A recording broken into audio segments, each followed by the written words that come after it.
Bonjour, bonjour, c'est Béné du podcast Les Chroniques de Béné. Aujourd'hui, je vais vous parler de la bienveillance.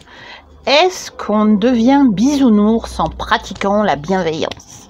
Alors pour moi, la bienveillance, c'est quelque chose de primordial. J'ai un groupe de couture pour femmes rondes et pour rentrer dans le groupe, il faut accepter de faire preuve de bienveillance envers les autres. Pourquoi ? Tout simplement parce que nous sommes des nanas pas toujours bien dans leur peau, où les commentaires constructifs seront plus utiles que dire c'est moche. Il est plus simple de dire ce n'est pas mon style, mais jolie création ou jolie réalisation. Ou j'adore le tissu, c'est très bien réalisé. En fait, il faut penser d'abord à la personne avant de penser à soi. C'est ce que je demande sur mon groupe et ça marche depuis 4-5 ans, comme ça. On est 13 000 personnes, j'ai des super modos qui m'aident et qui sont toujours là pour faire une petite piqûre de bienveillance quand certaines dérapent. Alors, être bienveillant, c'est dire les choses, mais en y mettant les formes. C'est-à-dire, c'est ce que je viens de vous dire c'est moche, ce n'est pas constructif. On peut dire les choses qui ne nous plaisent pas, mais le dire avec bonté, avec intelligence, en se mettant à la place de l'autre, de la manière dont ce sera perçu. Selon la définition du Larousse, la bienveillance, c'est une disposition d'esprit inclinant à la compréhension et à l'indulgence envers autrui. J'ai trouvé aussi une définition de l'OMS. Ne me demandez pas pourquoi l'OMS s'est penchée dessus, mais j'ai une définition aussi. C'est l'aptitude d'une personne à maintenir un état de bien-être mental en adoptant un comportement approprié et positif à l'occasion des relations entretenues avec les autres et son environnement. En fait, la bienveillance, elle se pratique n'importe quand, n'importe où, avec n'importe qui. Un sourire, laisser passer quelqu'un dans une file d'attente à la caisse, ou nous, petite ville avec pas mal de rues étroites, c'est aussi laisser passer les autres, c'est aussi les remercier lorsque c'est eux qui le font, et un sourire. Voilà, ça commence par ça, je pense. Il faut savoir être compréhensif et faire attention à l'autre. Être désintéressé, à l'écoute, charitable, il y a plein de mots synonymes.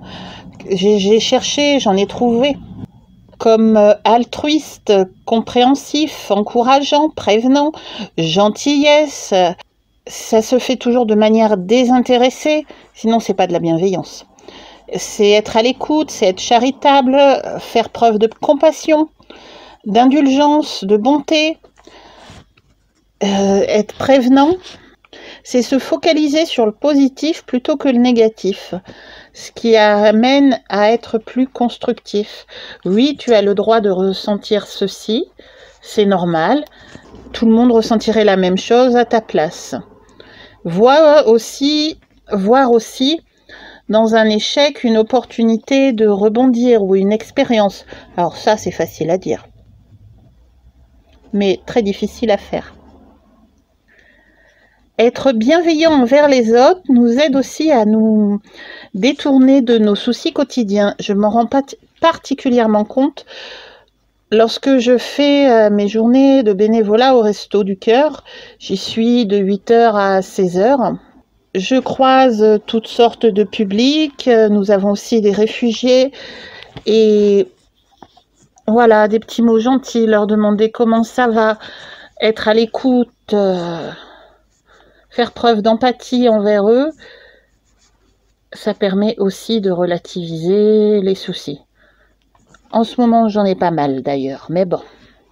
Autre bienfait, c'est gratifiant. Ça permet de se sentir utile, je précise, en dehors de ce que l'on fait tous les jours à la maison, pour nos maris, nos enfants, nos familles, nos amis. C'est vraiment un geste gratuit. Voilà, je pense qu'il n'y a pas d'autre mot. C'est gratuit, c'est relativement spontané. Alors pour moi, la bienveillance se résumerait en une phrase, c'est ne pas faire aux autres ce que l'on ne veut pas qu'on nous fasse. c'est aussi donner de la valeur aux autres, prendre en compte leurs sentiments, être à l'écoute de leurs ressentis.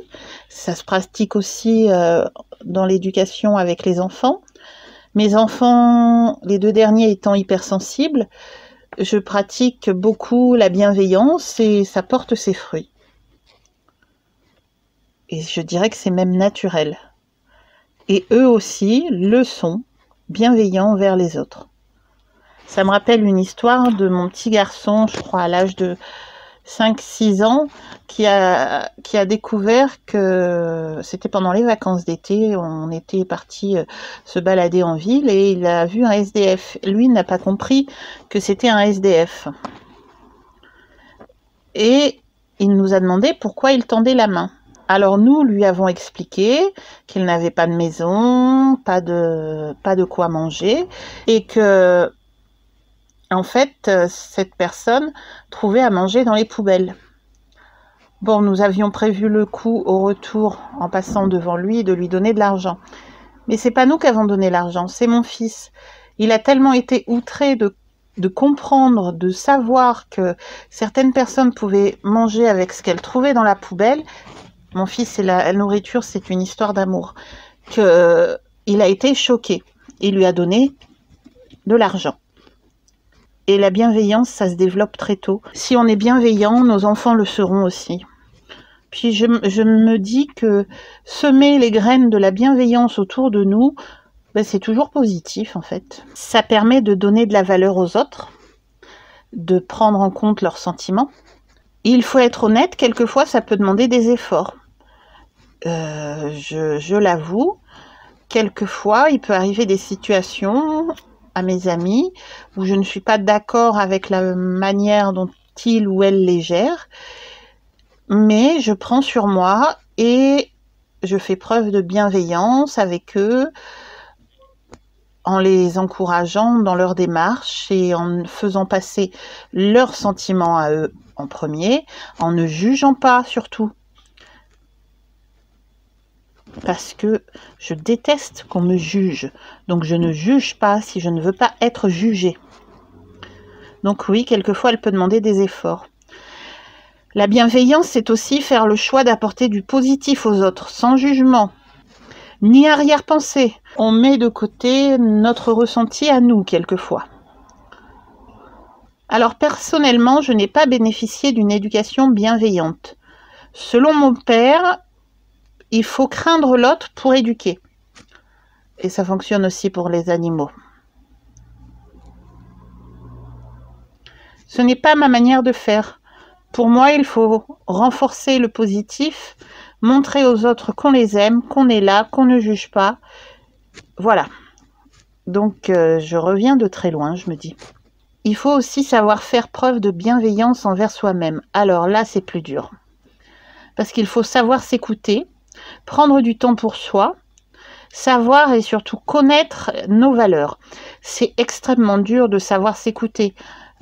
En tant que femme, en tant que maman, personnellement, j'ai du mal à m'écouter, à me dire stop, faut que tu te poses. Généralement, c'est la fibro qui me rappelle. Fibro, bobo, c'est que j'en ai trop fait. Donc je me pose. En ce qui me concerne, ma bienveillance, généralement, elle est spontanée. Je suis toujours tournée vers le bien-être des autres. Je veux que les autres se sentent bien. S'ils se sentent bien, on se sentira bien tous les 2, tous les 3, 4, 5. Dans un groupe, c'est important. C'est une valeur humaine extrêmement importante. C'est savoir écouter. Ça aide aussi à désamorcer des conflits, à détendre une situation un peu compliquée. C'est surtout désintéressé. Alors, il y en a qui diront, oui, mais être bienveillant, c'est être bisounours. Pour moi, ce n'est pas être bisounours, mais c'est être en accord avec ses idées, avec ses principes, avec son fonctionnement, ses émotions. Et puis, finalement, ne vaut-il pas mieux être un bisounours plutôt que sans cœur? Il me semble que chez les bisounours, il y a gros câlin, gros bisous, je sais plus les noms. J'en ai toute une collection de bisounours à la maison. Gros taquin. Personnellement, je préfère être un bisounours plutôt qu'être sans cœur. J'en ai souffert de cette absence d'amour, de bienveillance. Et pour moi, c'est vraiment primordial. Tant pis si je suis un bisounours, mais on peut être un bisounours en restant à l'écoute de ses émotions et de ses besoins. C'est savoir dire les choses en y mettant les formes. Alors, être bienveillant face à l'agressivité, c'est beaucoup plus dur, mais c'est beaucoup plus gratifiant lorsqu'on arrive à démorcer un conflit juste en faisant preuve de bienveillance, en parlant et en écoutant l'autre.